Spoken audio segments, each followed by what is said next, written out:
Driverly.com, unlimited drama series.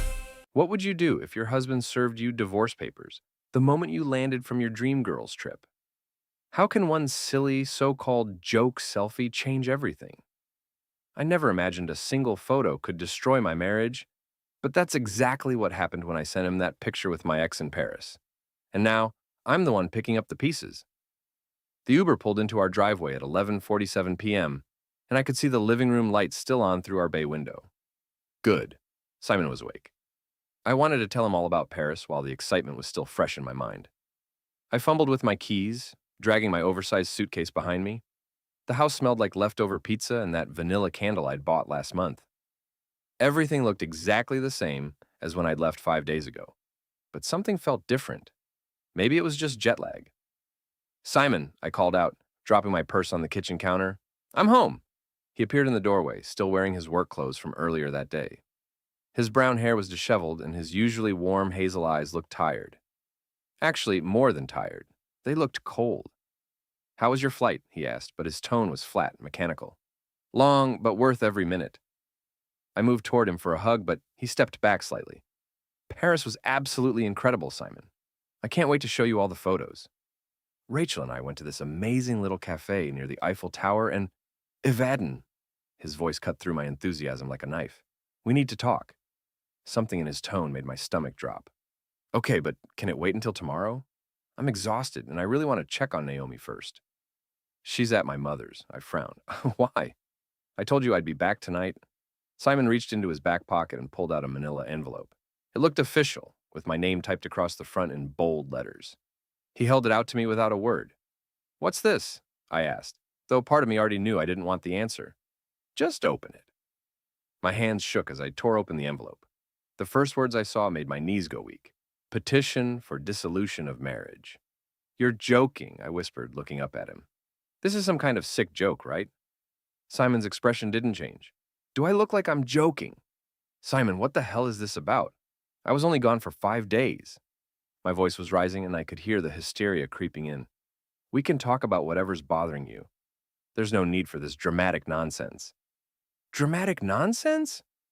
For the first time since I'd walked in, emotion flickered across his face. "Is that what you call it?" "Yes. This is completely insane. You're filing for divorce because I went on a girls' trip? Since when are you this controlling?" He pulled out his phone and swiped to his messages. "Explain this." The screen showed our text conversation from 3 days ago.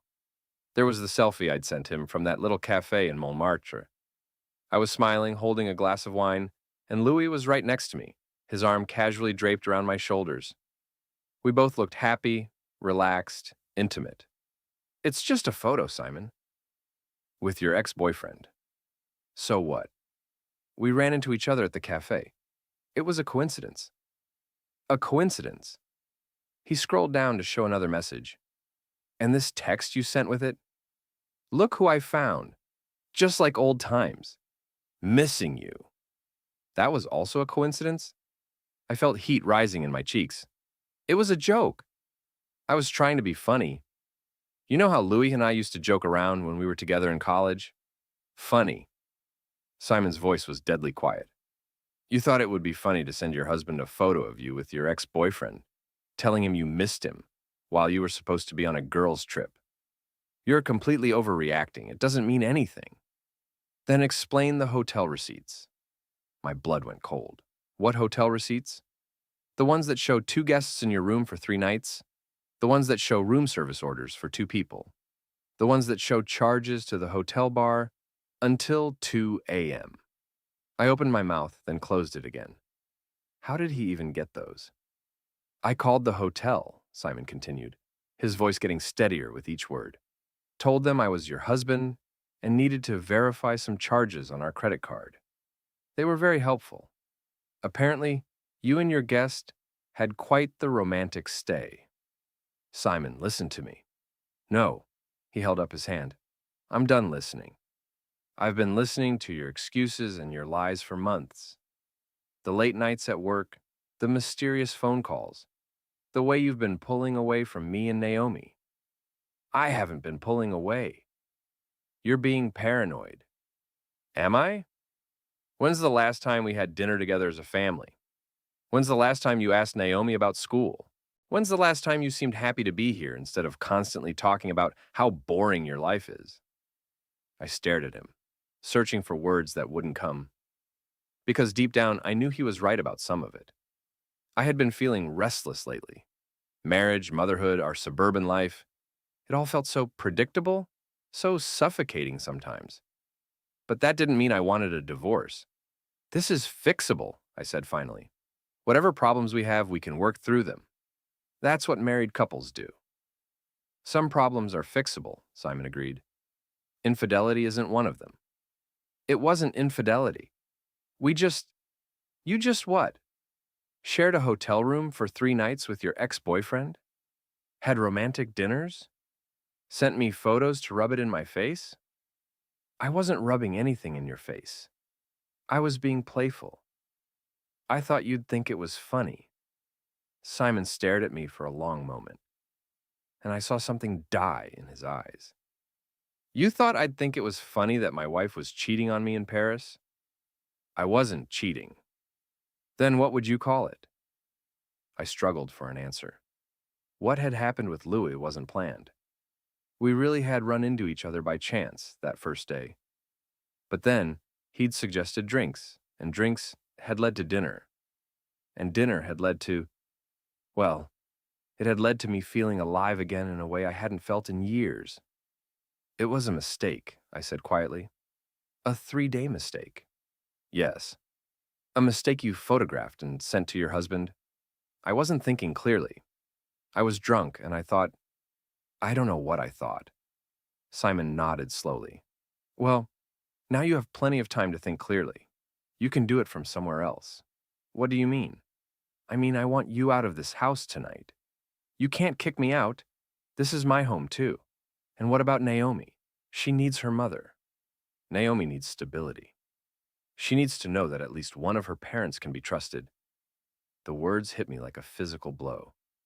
That's not fair. Fair? Simon's composure finally cracked. You want to talk about fair? Is it fair that I spent 5 days worried sick about you, thinking you were having innocent fun with your girlfriends? Is it fair that I had to find out about your affair from Rachel's Instagram story, where you and Louis were all over each other at some nightclub? Is it fair that our 9-year-old daughter has been asking me why mommy seems so unhappy lately? I felt tears starting to form. Simon, please. I made a mistake, but we can fix this. I love you. Do you? Because from where I'm standing, it looks like you love the idea of being married more than you love actually being married to me. That's not true. Isn't it? When's the last time you told me you loved me without me saying it first? When's the last time you seemed genuinely interested in anything about my life? When's the last time you looked at me the way you were looking at Louis in that photo? I didn't have an answer for any of those questions. I'll stay at Rachel's tonight, I said finally. But this isn't over. You're making a huge mistake. The only mistake I made was trusting you. Simon walked toward the stairs, then turned back. Oh, and Evadne? Don't bother trying to spin this as my fault. I already talked to a lawyer. I know exactly what my options are. As I listened to his footsteps on the stairs above me, I stared down at the divorce papers in my hands. This was insane.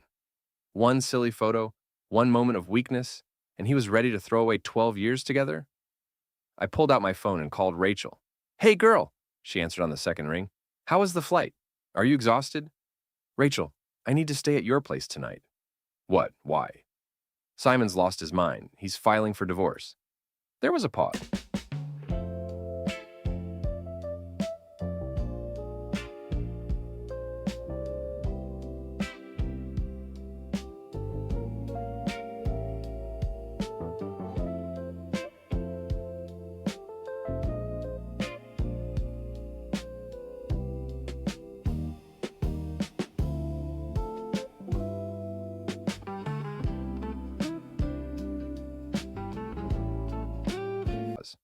Oh, shit. Because of the Louis thing? You knew he found out? Lorenzo called me this afternoon. He said Simon called him asking if I'd posted anything from our trip on social media. I told him I'd taken down most of the posts, but what? But apparently someone had already screenshot them. Look, Evadne, maybe you should have thought this through a little more. I mean, I know you were having fun, but sending that selfie to Simon was kind of what? Kind of stupid. I felt my temper flare. So you're taking his side too? I'm not taking anyone's side. I'm just saying that if my husband sent me a photo of him, cuddled up with his ex-girlfriend from another country, I'd probably lose my shit too. It wasn't cuddled up. We were just sitting next to each other. Evadne, I was there, I took the photo, his hand was on your thigh, and you were looking at him like you wanted to eat him alive. I closed my eyes. Can I stay at your place or not? Of course you can. But we need to talk about what you're going to do next. This is a mess. As I hung up and started repacking my suitcase, I caught sight of myself in the hallway mirror. I looked tired, confused, and for the first time in days, completely alone. But Simon was wrong about one thing. This wasn't over. Not by a long shot. Rachel's apartment smelled like vanilla candles and the leftover Thai food we'd ordered an hour ago. I was sprawled across her sectional sofa, still wearing the same clothes I'd traveled in, clutching a glass of wine like it was a lifeline. Okay, walk me through this again, Rachel said, settling into the chair across from me. Simon just handed you divorce papers the second you walked in? Literally the second. No, how was your flight? No, I missed you. Just straight to the papers. I took another sip of wine. It's like he'd been planning this whole dramatic scene. Well, to be fair, you did send him that photo. It was a joke. God, why does everyone keep acting like I committed some horrible crime? Rachel gave me a look. Because you kind of did? Evadne, you sent your husband a photo of you with your ex-boyfriend while you were supposed to be on a girls' trip. What did you think was going to happen? I thought he'd laugh. I thought he'd roll his eyes and text back something sarcastic. I didn't think he'd hire a lawyer and start gathering evidence like I'm some kind of criminal. Evidence? I filled her in on everything Simon had said about the hotel receipts and the charges. Rachel's expression grew more concerned with each detail. How did he even get access to those records? She asked. He called the hotel, pretended to be checking on credit card charges. And they just gave him all that information? Apparently. I set down my wine glass and rubbed my temples. Rachel, I need you to be honest with me. How bad does this look? She was quiet for a long moment. Do you want me to be honest, or supportive friend, honest? Honest? It looks really bad, Evadne, like really, really bad. My phone buzzed with a text message. It was from Lorenzo, Simon's younger brother. Hey, can you call me? Need to talk. I showed Rachel the message. Simon's brother wants to talk to me. That's probably not good. I called Lorenzo back, putting the phone on speaker so Rachel could hear. Evadne, hey, Lorenzo answered. His voice sounded strained. Look, I'm calling because Simon asked me to reach out to you about Naomi. What about Naomi? She's staying with my mom tonight, but she's pretty upset. She keeps asking why you and Simon are fighting and why she can't go home. My heart clenched. I want to see her. I know you do, but Simon thinks it's better if things cool down first. Maybe in a few days. A few days? Lorenzo, she's my daughter. I know that. But right now she's confused and scared. And Simon thinks, I don't care what Simon thinks. He can't keep me from seeing my own child. Evadne, calm down. Nobody's trying to keep you from Naomi permanently. But you have to understand, this whole situation has been really hard on her. What situation? I went on a trip with my friends. That's not exactly traumatic. There was a pause. Is that really how you see this? How else should I see it? Evadne, I saw the photos. My blood went cold. What photos? The ones from Rachel's Instagram. The ones from that nightclub. You and that guy, Lewis, you were all over each other. I looked at Rachel, who was suddenly very interested in her wine glass. Rachel, you said you took those down. I did, but people had already seen them, and some people screenshot them before I could delete them. Who screenshot them? I demanded. I don't know. People from the group chat, maybe? Or their friends? Evadne, you can't control what people do with photos once they're online. Lorenzo's voice came through the phone. Look, I'm not trying to judge you or take sides here, but Simon called me this afternoon, and he was Well, he was pretty devastated. He said he'd been having suspicions for a while, but seeing those photos confirmed everything. Suspicions about what? About you having an affair. I wasn't having an affair. I ran into Lewis by chance. We had a few drinks, caught up on old times. That's it. For 3 days? It wasn't 3 days of whatever you're implying. Then what was it? I struggled for an answer. Because the truth was complicated. Yes, I'd spent 3 days with Louis. Yes, we'd shared a hotel room. Yes, we'd been intimate. But it wasn't an affair in the traditional sense. It was more like a temporary escape from reality. It was a mistake, I said finally. A mistake you photographed and sent to your husband? Why does everyone keep saying that? I was drunk and I thought it would be funny. I wasn't thinking. Since when do you carry men's cologne to the gym? It's my trainer's. He left it. Your trainer keeps his cologne. Watch more on Grammarly.com. Clearly. Evadne, I've seen you drunk plenty of times. You don't usually make decisions this destructive when you're drunk. Whose side are you on here? I'm not on anyone's side. I'm on Naomi's side. And right now, she needs her parents to figure out how to handle this like adults. After I hung up with Lorenzo, Rachel and I sat in silence for a while. Finally, she spoke up. Evadne, I need to tell you something. What now? The group chat has been going crazy since yesterday. Everyone's talking about the photos, about Louis, about Simon filing for divorce. Everyone knows about the divorce already? Simon posted something on Facebook this morning. Just a simple post asking for privacy during a difficult time. But people put two and two together pretty quickly. I grabbed my phone and opened Facebook. Sure enough, there was Simon's post. Naomi and I are going through some challenging family circumstances right now. We appreciate your thoughts and prayers and ask for privacy as we navigate this difficult time. It had 37 comments and dozens of reactions. I scrolled through the comments, my heart sinking with each one. So sorry to hear this, Simon. You and Naomi are in our thoughts. Whatever's happening, you're a good man and a great father. Hang in there. Praying for you both. Let me know if you need anything. What a class act. Handling this with such dignity. Every single comment was supportive of Simon. Not one person had asked about me or expressed concern for my well-being. Look at this, I said, showing Rachel the comments. It's like I don't even exist. Well, you haven't posted anything. Maybe you should. And say what? I don't know. Your side of the story? I started typing a response to Simon's post, then deleted it, then started again, then deleted it again. What could I say that wouldn't make things worse?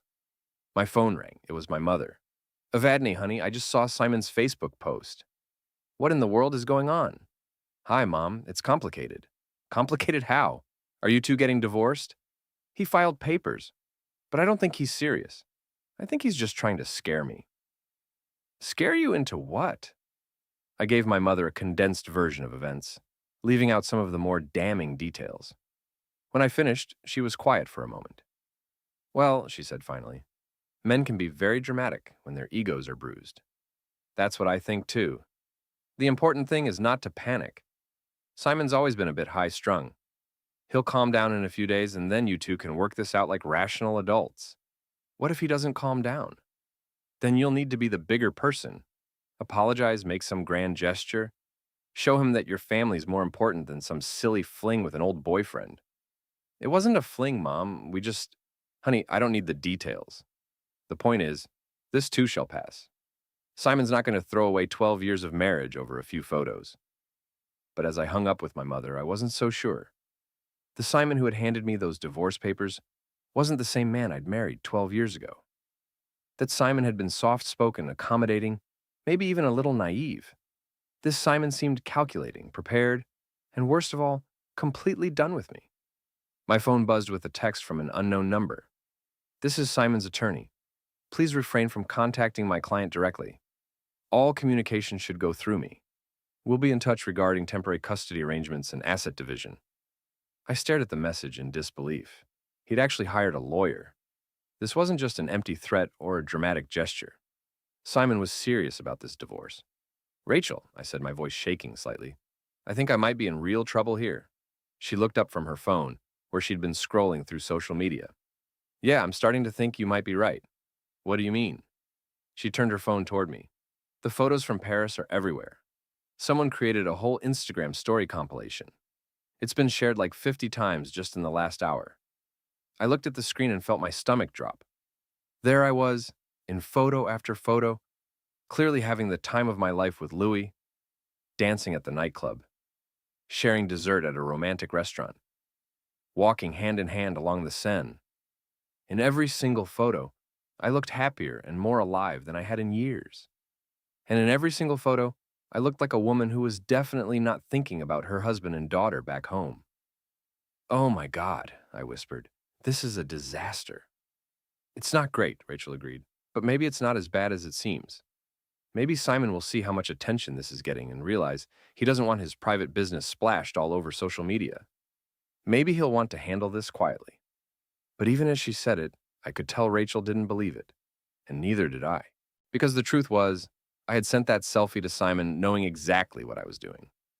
Maybe not consciously, but some part of me had wanted him to see how happy I was with Louis.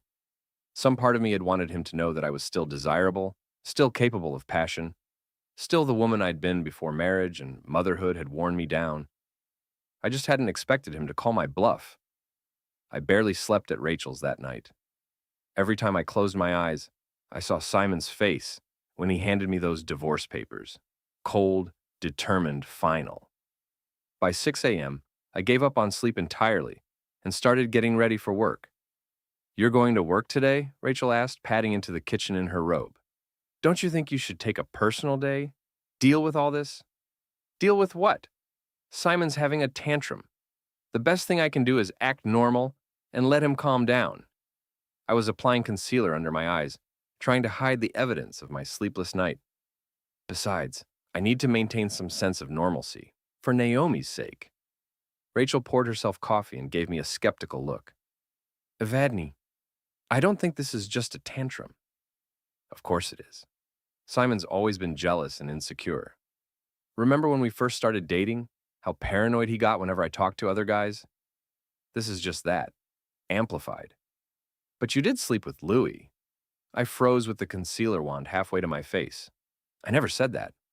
You didn't have to say it. It's pretty obvious. Nothing happened that meant anything. Louis and I have history. We got caught up in nostalgia, and maybe things went a little further than they should have, but it wasn't some grand affair. Ivan, look, I'm not proud of what happened, okay? But Simon is completely overreacting. Filing for divorce? Keeping me from Naomi? That's not the response of a rational person. I finished my makeup and grabbed my purse. I'm going to work, and I'm going to act like everything is normal. Because it will be normal once Simon comes to his senses. The drive to my office gave me time to think about my strategy. I worked as a marketing coordinator for a mid-sized advertising firm, and I'd always been good at managing narratives. That's essentially what this was, a narrative that had gotten out of control. I just needed to regain control of the story. But the moment I walked into the office, I knew that was going to be harder than I'd thought. Evadne! My colleague Jennifer practically pounced on me the second I stepped off the elevator. Oh my God, I saw the photos from Paris. You looked like you were having the time of your life. Thanks, it was a great trip. And that guy you were with? He's gorgeous. How do you know him? I forced a smile. Just an old friend.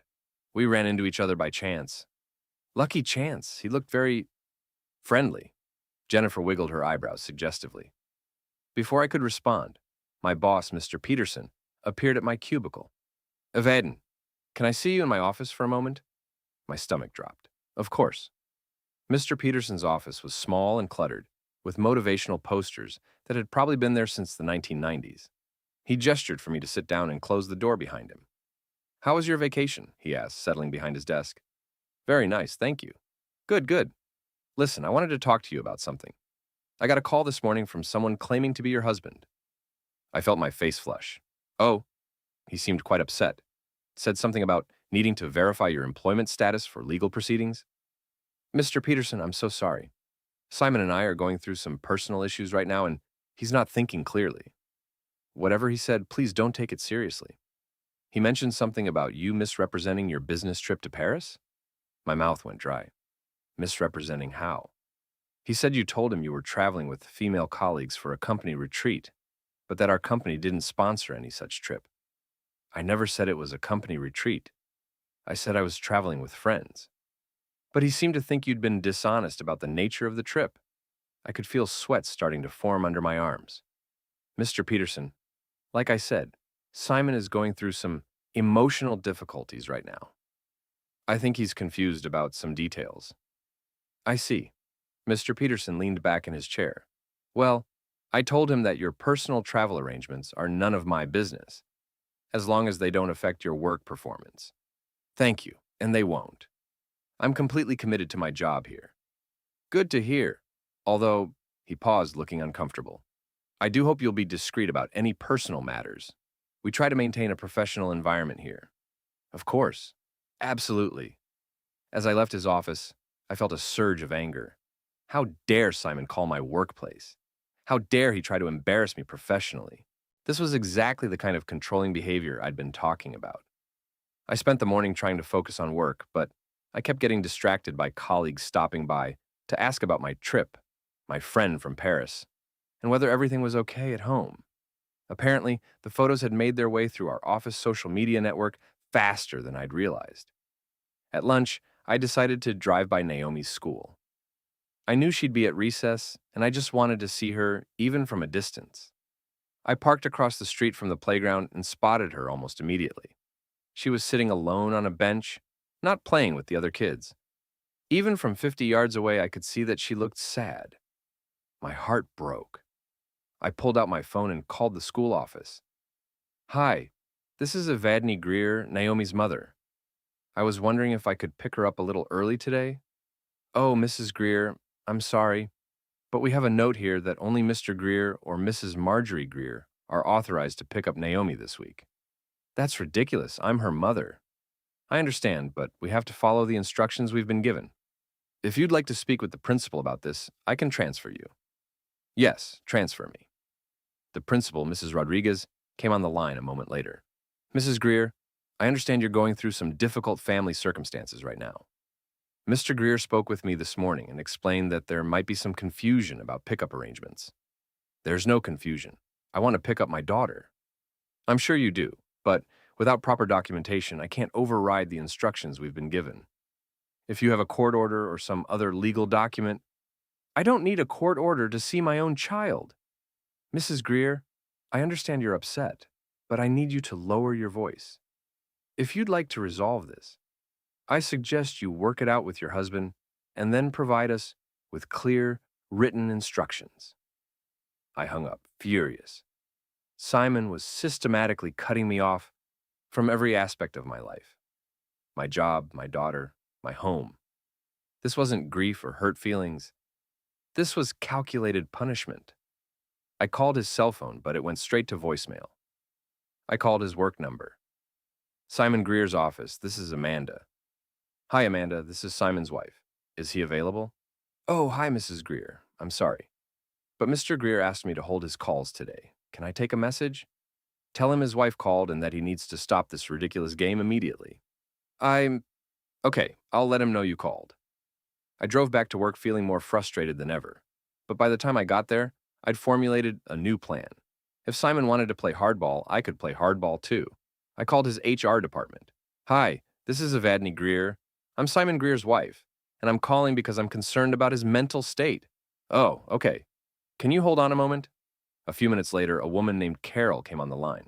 Mrs. Greer, this is Carol from Human Resources. How can I help you? I'm calling because my husband has been exhibiting some very erratic behavior lately, and I'm worried it might affect his work performance. He's been paranoid, making wild accusations, and acting in ways that are completely out of character for him. I see. Has he been under any unusual stress lately? Well, we've been having some marriage problems, and I think he's having trouble coping. Yesterday, he filed for divorce out of nowhere, and today he's been calling my workplace and my daughter's school, making strange claims. I'm just concerned that if he's behaving this irrationally at home, it might be affecting his judgment at work, too. That's concerning. Has he sought any professional help? I've suggested counseling, but he's resistant. I think he needs some time off to get his head straight, but He won't listen to me. Well, I appreciate you calling. I can't discuss Mr. Greer's employment status with you, but I'll make a note of your concerns. Thank you. I just want him to get the help he needs. After I hung up, I felt a little better. Simon wanted to play games? Fine. I could play games too. That afternoon, I posted on Facebook. Going through a difficult time right now. Sometimes the people we love most are the ones who hurt us deepest. Asking for prayers and positive thoughts as I navigate some unexpected challenges. Thank you to all my friends who have reached out with support. It means more than you know. Within an hour, I had dozens of comments and messages from friends and family expressing sympathy and support. Several people asked if there was anything they could do to help. A few asked directly if Simon and I were getting divorced. I responded to each message personally, always positioning myself as the victim of Simon's unreasonable behavior. I didn't lie exactly, but I emphasized his controlling tendencies, his jealousy, his tendency to overreact to small problems. He's always been insecure, I wrote to one friend. I think he just reached a breaking point over something really minor. I'm trying to save our marriage, I told another, but he's not willing to communicate or work things out. Bye.